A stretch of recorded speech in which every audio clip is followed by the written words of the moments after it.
Ready for a vacation? Is it time to improve the success of your business and get out here more often? All right. So, what does it take to be a successful construction business owner? What does it take to get on vacation more often? I'm sharing with you three big points to making sure that you have more free time and can enjoy the freedom of why you started your construction business in the first place. Does that make sense?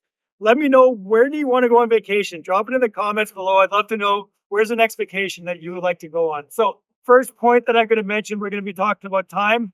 We're actually going to talk about money because you're going to need those. And then the third one is how to set up the business so that it supports you and your lifestyle that you truly want, even in construction, even with a million one different things going on. So first thing that we're going to be talking about is the money portion. So go on vacation, you're going to need some money. And I've made this mistake. I see other people making this mistake of living too large and not being able to afford what the lifestyle that essentially that you get into. I had this happen to me. We grew, tripled our business in 1 year, living large, and didn't realize till later on that I wasn't being optimal and I should not have spent as much money as I did on other things outside of the business. And it really crippled me and put me in a bad financial spot. So the first thing with money is you need to know your overhead. So how much overhead are you spending to make sure that your estimates are markup on your estimates is proportional to the actual overhead. I've run this process with many contractors where we run their overhead percentages and their overhead is maybe 15-20% of revenue, which is, it seems high, but when you actually add up the numbers, this will often happen, especially when you're trying to write off, a lot of expenses and different things for you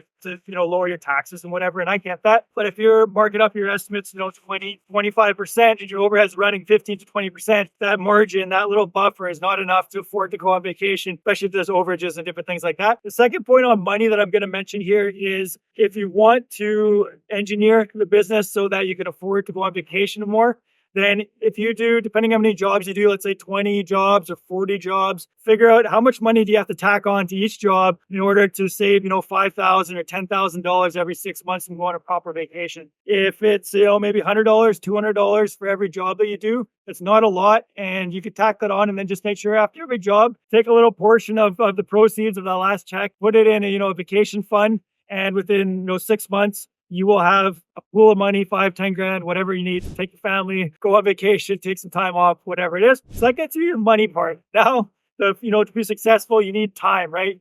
Money doesn't really help you unless you can afford to go away from your business without being tied to the business. And this often happens where you are working and it's like, man, I need a vacation. I want to get on vacation. I'm going to go jump in this ocean, in a couple seconds here. And maybe I'll give you a sneak peek from me going into the ocean, but you need the time to be able to do those things. And in order to get that time, there's going to be a couple of key pieces that you need. So besides, getting the systems in place that's going to facilitate some of that smooth running time. But often when you go on vacation, you're just thinking about work the whole time and it's not much of a vacation. You got away, but you brought your work with you. So one of the key things is telling your employees, preparing them, getting a lot of work and everything sort of caught up before you head off on vacation. Let them know you're responsible for this. These are decisions I want you to make. Create a decision framework for your employees that if, this comes up, that comes up, this is how you deal with it. This is what I want you to do. And this should be an ongoing thing, not just before you go on vacation. Like this is a successful construction business for the long term that can help you go on vacation whenever you need to, not just, get these in place so you can, bugger off for a week or two and hope that the wheels don't fall off. So that's really important. And then as far as setting the time as well is always looking upstream to make sure that you're creating systems and processes that facilitate you going away and not having to deal with all the day-to-day headaches. There is a bit, that's a big part of it. You can go check out my other videos on systematizing, but that's a huge part of it. Moving on really quick here. All right, so now you got the money, you got the time.